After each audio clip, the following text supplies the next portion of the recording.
Hi, it's Mark Nimitz here with HealthXN, and welcome to the Health Learning Intelligence interview series. And today, during this holiday period, I have the honor of speaking to Michael Peachey, the CEO of Wellness and Lifestyle. And hi, Michael. How are you going, Mark? For those of you that haven't heard of Wellness and Lifestyle, it's a great Australian success story in the area of health and care sectors. And has some absolute great insights into this thing called aged care funding instruments, or ACFI. And if you live, work, or have members of your family that are in actually aged care, you may or may not know much about ACFI, but Wellness and Lifestyle is a great organization that deals exclusively in the area of aged care and has great insight into ACFI. So for those of you that don't know what ACFI is, I might let Michael explain a little bit what it is and how it relates to the aged care sector. So Michael, what actually is ACFI and why is it important? Thanks, Mark. So pretty much the ACFI is the way aged care organisations receive funding to care for the residents. What happens is when a resident moves into an aged care facility, each individual resident undergoes a series of assessments across 12 areas of care. And then based on those assessments, the residents allocated a specific amount of funding for them. So for how much assistance they require for their activities of daily living, so things like mobility, nutrition, showering, personal hygiene, toileting, incontinence, the residents allocated a rating of either nil, low, medium or high. Similarly, based on how much assistance a resident requires because of behaviours or cognitive impairment, depression and so forth, they're allocated another set of funding, which is either rated nil, low, medium or high. And last but not least is the complex healthcare domain, which is the subject of some of these recent changes that have been proposed. Based on how much assistance a resident requires with things like medication administration or a whole series of complex healthcare procedures, things like pain management, wound management, measurement of blood glucose levels, etc. Again, the residents rated either nil, low, medium or high. So the residents allocated an overall rating. It could be low, low, low, high, medium, high, etc. And each facility receives a certain amount of funding for every single resident, which is different. And that's what pays for the care for the resident. Okay. So ostensibly, there's three major metrics for how a facility gets paid around the care for that particular resident. And if there was a little bit of press, or probably significant press, I should say, in the mid-year financial update around either changes to ACFI or the claim process of ACFI. And some of the associations in the space have been very vocal in around those changes. So what's your take on those changes and the impacts to care homes? Okay, that's a great question, Mark. So with regard to the recent changes, what we do know for a fact is that there's two areas that they're going to be focusing on. And the first is there will be an update to the validation process, which is how the government ensures that the aged care facilities are actually claiming the right amount of funding for each resident as well. So there's going to be an update to the validation process and better systems in place to better target those organisations the department has identified as high-risk claimants, and there's now going to be fines for repetitive false claims. I guess what's really interesting though is that the government indicated that up to 1 in 8 claims are actually falsified. Having worked in the sector for 13 years and worked with a lot of organisations who have gone through this process, I can tell you that it's not as a result of fraudulent claiming. The main reason organisations get downgraded and have to pay funding back is a result of a lack of understanding of the process, administration behind the claims. It's like putting in a claim for dry cleaning for your tax return, but forgetting to keep the receipts. So it's more to do with the facilities needing more training around specifically what's required to substantiate the ACFI as opposed to fraudulent claiming. Did you see the language seemed almost inflammatory in saying that it was sort of falsified claims or inaccurate. It wasn't saying that they were inaccurate and that the claims needed to be reassessed. They're basically saying that they were sort of falsified claims. I mean, it almost sounds like people are, as you said, the numbers make great headlines, but the facts aren't borne out of talking to these care homes. They're basically just saying that they were genuine mistakes because they actually don't have the knowledge that they need to know how to actually do the claims in the first place properly. Yeah, that's correct, Mark. And I mean, we've helped several hundred organisations across Australia with their ACFI funding. And the reality is we've only ever twice been to a facility that hasn't actually been claiming all of the funding they've been eligible for. So the reality is many organisations are actually underfunded, not overclaiming. And those organisations where we have identified that they've been at risk of losing funding at validation, it's more to do with the fact they haven't dotted their I's and crossed their T's as opposed to claim things that they weren't eligible for. So the ACFI user guide is very black and white and specific regarding some of the documentation you require to support your claims. And in a lot of cases, it's actually above and beyond what would be normal clinical documentation. So it's just not intuitive for some facilities to go and seek an extra diagnosis from a general practitioner for a condition that they're well managing in the first place, but they have to go get a word written on a piece of paper to ensure that they don't have to pay money back at validation. So the reality is it's more to do with that administration, dotting the I's, crossing the T's, following your process. And the reality is if organisations were claiming everything they were eligible for, there'd actually be way more drain on the system than there currently is. So the fact that they're actually not claiming as appropriately or as efficiently as they should be is actually a benefit to the government at the moment, financially speaking, rather than extra hindrance. And I guess a quick question is there any one system in care facilities that can track all the elements necessary to generate an ACFI claim? Or is it there's a bit of patient management, there's a bit of clinical management, there's a bit of back of house accounting software? Is there any one system that ties these things together? Or is it just about how these systems work together? Yeah, and I guess this is one of the issues that leads to the underclaiming is that there isn't any one specific system that ensures an organisation is getting all the funding it's eligible for. So we've worked with a broad range of organisations, standalone, multi-facility organisations, metropolitan, regional, private versus not-for-profit. And regardless of what system they have in place, there's an interplay between what's happening out on the floor clinically with the resident, whether the care staff are picking up those changes to the residents, whether that's getting fed to the registered nurses or the enrolled nurses who may be responsible for updating the documentation, and then whether or not that's communicated to the person who's responsible for doing the funding claims. So quite often we see that a resident will have a change in care needs, but the amount of funding they should be getting is increasing, but they're not getting that increase. So there's quite often, sometimes 15, 20, or even up to 30 residents in the facility where the organisation could actually be getting more funding for, but they're not.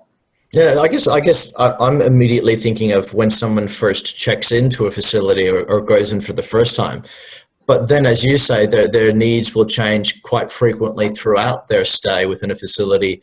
And if you've come in and claimed X at the beginning and then you haven't gone back into those systems and you've made a change to their care plan, and that's not mirrored in your accounting system or in your patient information system, then your claims aren't going to be changed either. So as you say, you can see very, very quickly this sort of spiraling out of control in a lack of, I guess, standardization of the way you actually do a claim in a care facility.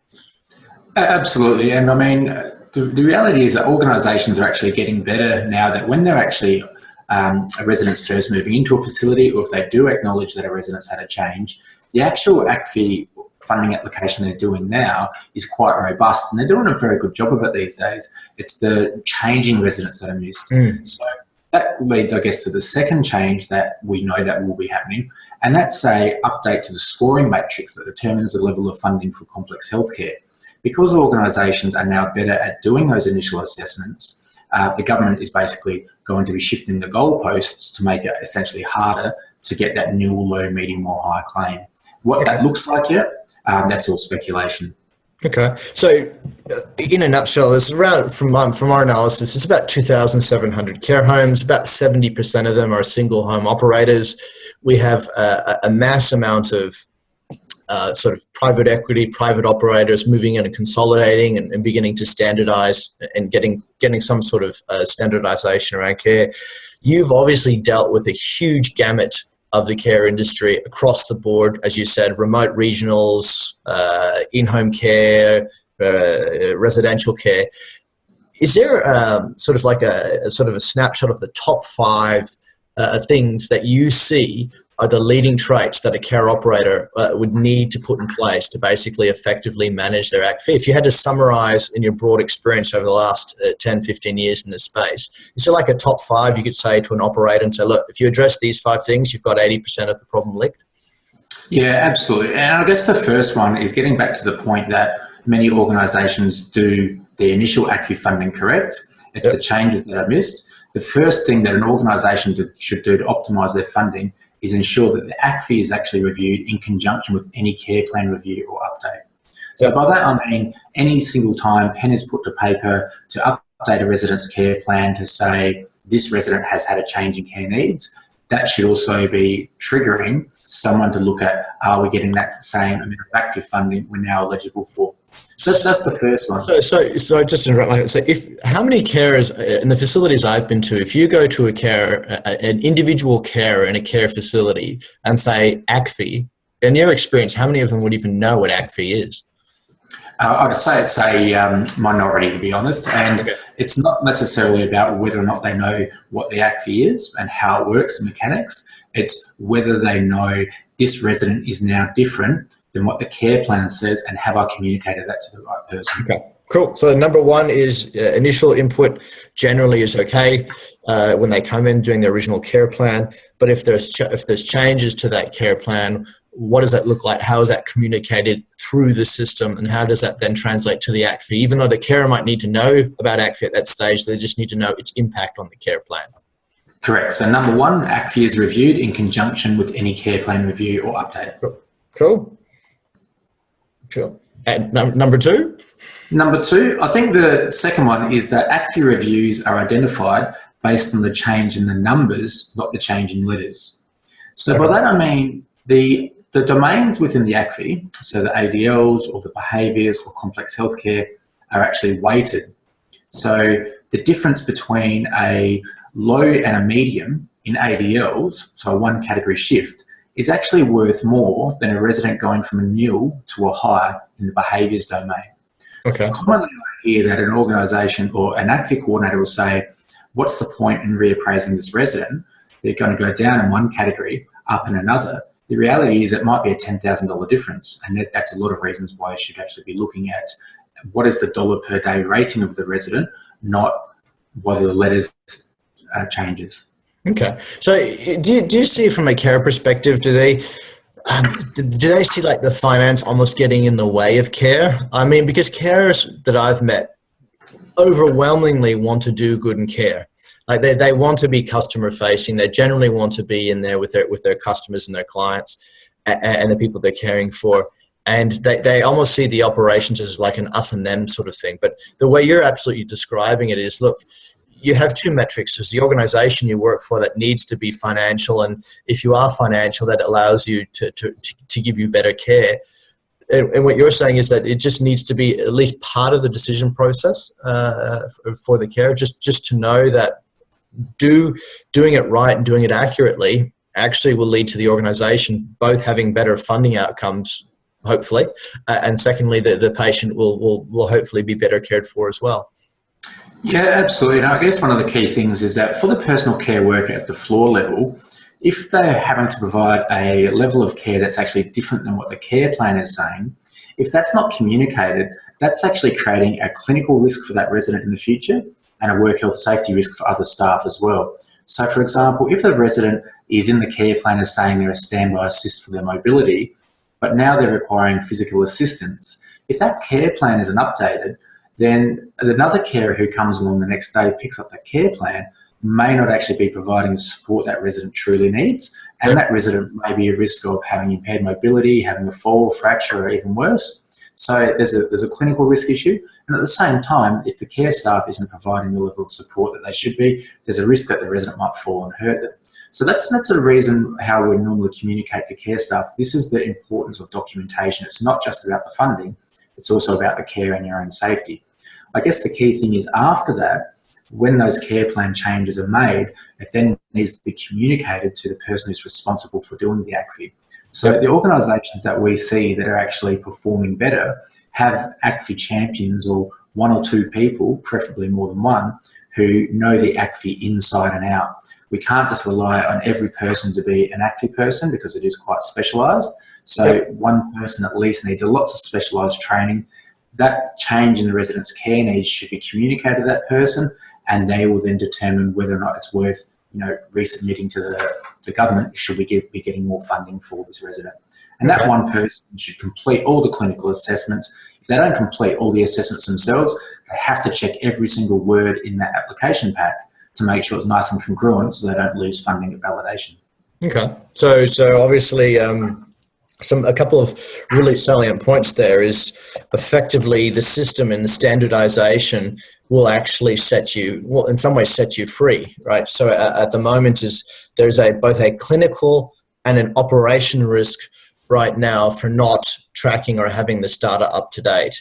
And if someone, and it's something that we're seeing more and more of, is that it actually frees up your time having a good clinical information system, having a good understanding of the back-end system. It's not a burden. If you manage it effectively, it's quite the opposite. Yes, it helps your organization get paid, but as you said, is if someone does not know clinically what they're dealing with because it's not up to date, there's a real risk there, both from the care provider that something might go wrong and you have the wrong type of staff there at that time, and also from a patient perspective saying, well, actually my needs have changed and you're not aware of that. So it's interesting how the need for what we're calling like a digital nudge in the industry, some sort of repository of information around this area is seen as in some cases as a challenge, but in reality, this information should set you free in order to care more. So there's a couple of things that you mentioned. And was there a number 3 in your hot list? Yeah, number 3, and I guess this is supporting the care staff at level. And this number 3 is that the charts are put out, behaviour charts are put out with identified behaviours already documented. So what I mean by that is within the ACFI, the number of behaviours that are claimable through the ACFI, they're quite extensive. There's up to 64 different ACFI-specific behaviours. Now, I've had a lot of experience dealing with ACFI, and there's a lot of ACFI coordinators out there who, off the top of their head, might be able to list 20 of those behaviours. Yep. So it's unrealistic to expect a personal care worker who hasn't had specific training in the ACFI and they don't have a copy of the ACFI user guide with them to identify for each different resident out there on the floor, is that an ACFI-specific behaviour or is it not? So it's the ACFI coordinator's job, or the registered nurse who's putting the charts out on the floor. They should be communicating to the care staff, these are the ACFI-specific behaviours we've already identified. These are the things that you should be looking out for in the appraisal period. And then what that also does is it limits the fact that the care staff no longer have to record in depth regarding specifically what the behaviour was, what triggered it, what the interventions were, what we did about it and what the effect was. What that leads to happen then is that the care staff may document inappropriately, or it actually deters them from documenting at all. So what it means is then that unless that case conferencing and upfront assessment has been done and those results communicated to the floor staff, the care staff don't document what is actually happening on the floor, which means the resident's care isn't getting managed as effectively. And then it also means that the organisation won't be able to actually claim for all of the ACFI-specific behaviours that resident is actually exhibiting. Yep. So there's a double whammy there. It leads to less documentation, and it leads to inappropriate documentation, and it can create a validation risk as well. Okay. So it sounds like you almost have a perfect storm of things happening at the moment. As the government is saying you guys are sort of claiming too much or inappropriately, you're effectively saying is, well, we know the things that we need to claim for, but in actual fact, there's, as you say, there's 60 behaviours of which a good operator might know 20. We're actually significantly underclaiming on what's actually going on from an operational perspective.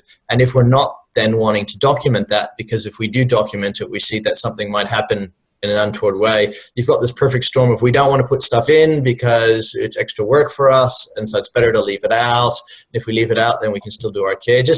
It sounds like everyone has the best intentions in this area, but the facts, operationally speaking, don't reflect the intention of the government at the moment and what they're actually trying to do. So it seems like this could go more wrong than right at the moment. So was there like a fourth or a fifth thing of your top 5 that you think would work in this area? Yeah, so look, I guess another thing, and this is almost a reflection of processes, but also speeds up the funding. And the fourth thing is that a good operator, it takes them 7 days to complete and submit a reappraisal once a change is identified. So what I mean by what are you seeing? If 7 days is good, what are you seeing? 7 or 8 days. So in some organisations, we're seeing up to 3 or 4 weeks. Now, what that says to me is that the organisation doesn't necessarily have the documentation in place as the resident's care needs are changing anyway. So they're having to go back and redo all these assessments, which should have been done anyway if a resident's care needs have been changing. What it also says as well is that the process that they're doing is inefficient. So when we look at the charting for behaviours and continence, those have to be completed over 7 days. If a resident has a change in care needs and we identify exactly what those changes are, if we put those charts out on the floor and communicate to all the staff who are involved in the care of that resident, these are the changes, these are the behaviours, these are the continence issues we expect to see with this resident. You need to document these things every single shift. At the end of those 7 days, those charts should all be done. There should be no need to chase up staff to say, hey, look, there was no behaviours documented on the Saturday because there's someone should have been appointed to follow those up. There should be no need for care staff to be documenting inappropriate things about behaviours if the charts are set up correctly in the first place. And what it also shows as well is that there's a well thought out process regarding, in project management terms, what's the critical path for this project. And rather than doing a whole pile of other assessments up front and then putting the chart out, which takes 7 days at the very end, it's going to blow the entire process out.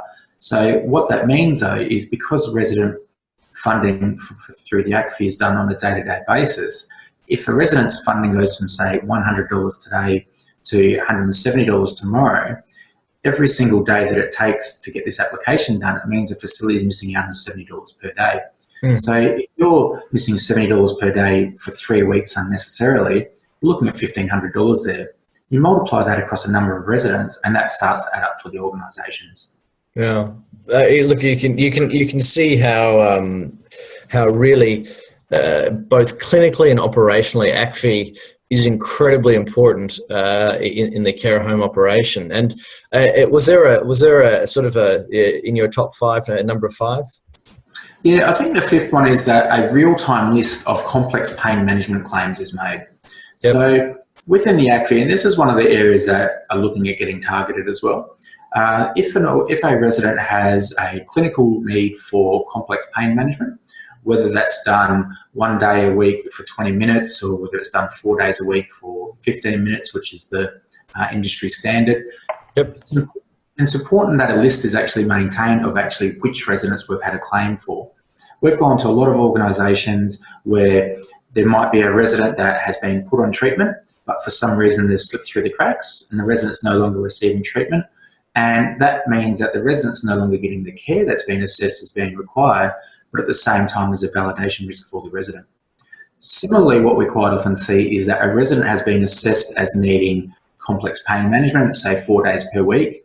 Those interventions have been put in place, but that may not have been communicated to the person who's doing the ACFI claiming process. So the organisation is paying for the care, but they're not actually getting the funding back they actually need. So there's 2 issues there.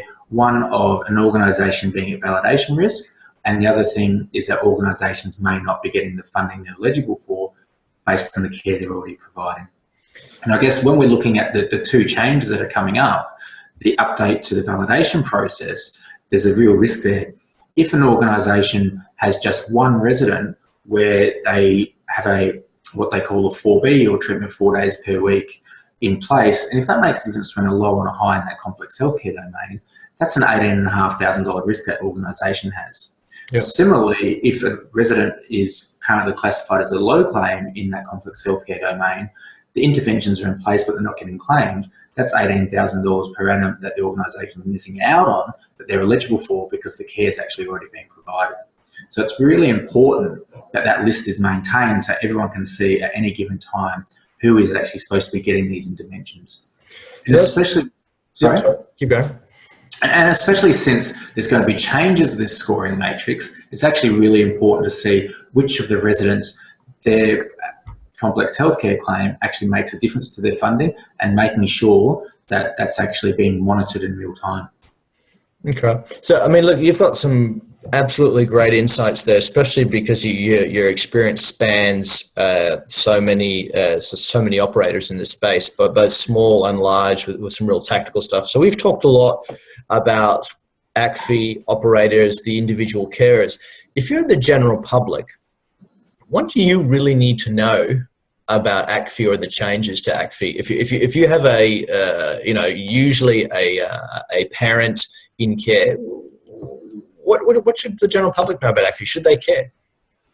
I think they should care, because when we're looking at the information that's been released, it's indicating that some organisations are being fraudulent with their ACFI, and it's painting the industry as a whole in a bad light.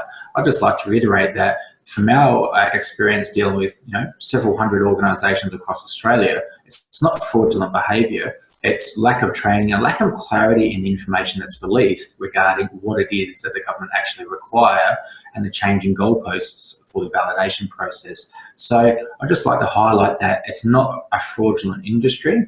It's lack of attention to detail in some cases, and changing interpretation of the ACFI years ago.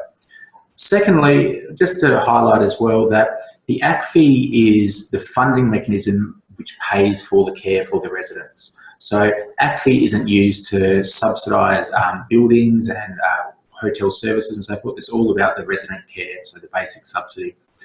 When there's a change to the ACFI, for those organisations, and 20 to 30% of the industry isn't making a profit, it's actually going to place a lot of pressure on some facilities to maintain a sustainable operation.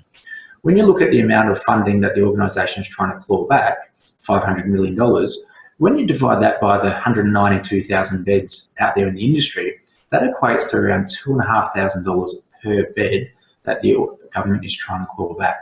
So when you consider that some organisations may not even be making a profit at all, if you're running a 60-bed facility, this can have a severe impact on the organisation.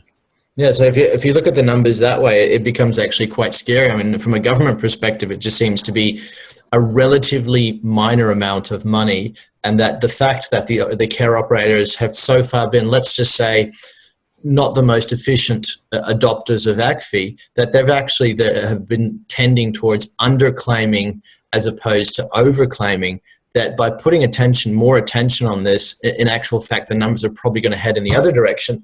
And from what I was reading is that there's intending above index growth, they're looking at around 3%. So above inflation, they're seeing a growth rate of around 3% in the funding model, whereas right now it's growing by roughly 5% above indexation.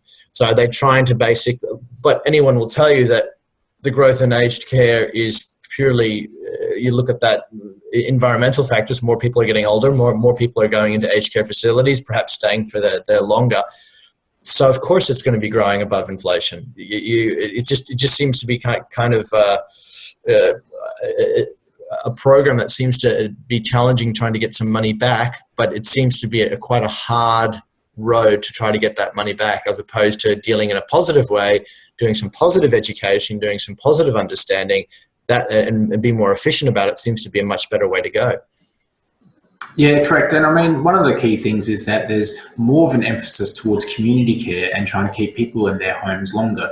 So what this means is, an unintended consequence is that when a resident moves into a residential aged care facility these days, by default, they're typically requiring higher care needs. So whereas 10 years ago, there might have been a certain level of care. Now they're much higher. And because the funding is allocated on a care needs basis, on a resident by resident basis, if Joe Bloggs is moving out of facility and being replaced by Mary, who's already at a high care need, the amount of funding the facility is going to get for that resident to pay for that care is obviously going to be higher.